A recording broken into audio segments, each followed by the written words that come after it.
This is a pulse jet engine.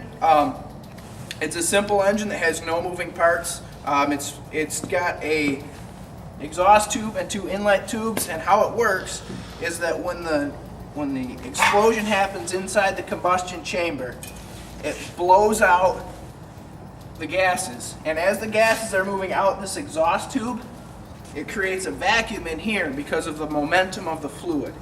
Once it creates the vacuum, it then sucks it back in, sucks the air in our 2 intake tubes, and then has a mixture for the correct combustion the next time.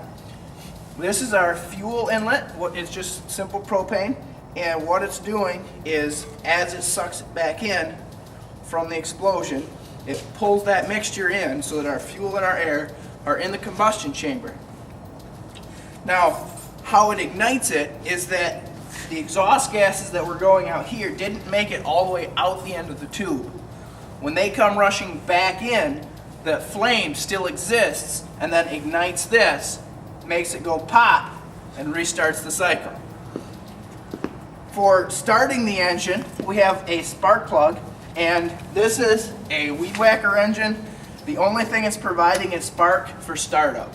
So yes, this is a pull start jet engine. To get some data off of it, we have a thermocouple reader with just a surface temperature thermocouple. We have a simple spring scale, and this whole thing just pivots back and forth so that we can tell how much thrust we are creating from this machine. The propane tank has no restriction on the inlet so that we can maximize our fuel going in and get the most thrust we can so that our calculations can be done at a reasonable thrust. Today we're going to try to start the pulse jet for the first time in a while. It's a little bit cold, 10 degrees here in Michigan. Tank pressures are going to be a little low on the propane, but we'll see how this thing should run. Should start up. We've got Petty here with a supplemental spark from a weed whacker engine. I'm going to give it a little air, the first correct mixture for the fuel. Give it a shot of air, get a shot of propane, this thing should go up. Let's see what it does.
As we can see, it's a little bit noisy.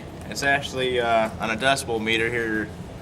A while back we went ahead and measured on a small decibel meter, and we maxed out the decibel meter at about 130 decibels at 1 meter away from the exhaust. Still about 2, 3, 4 meters we hadn't come down much, so we were pegging out the decibel meter pretty hard. We've reached maximum temperatures on this thing about 950 degrees C in skin temperature. Luckily this thing is made out of all 409 409 stainless exhaust components. Here we have regular 2-inch pipe. We have 2-inch with a diffuser built onto it. We have about 3/4 inch pipe. And we have an old catalytic converter that's been adapted, so to say. We've cut off the one side. We had cones on each side, cut off the one side and use a flat piece of steel and drilled and tapped the back for the spark plug. Here are just some old feet that we had that we could sit on the ground with. We've spun it upside down since to hang it. And as we can see, we went from 10 degrees to pretty hot. A small amount of time. And it's gone. But we let this thing heat up there. We'll reach 950 degrees C, I'm positive, no problem.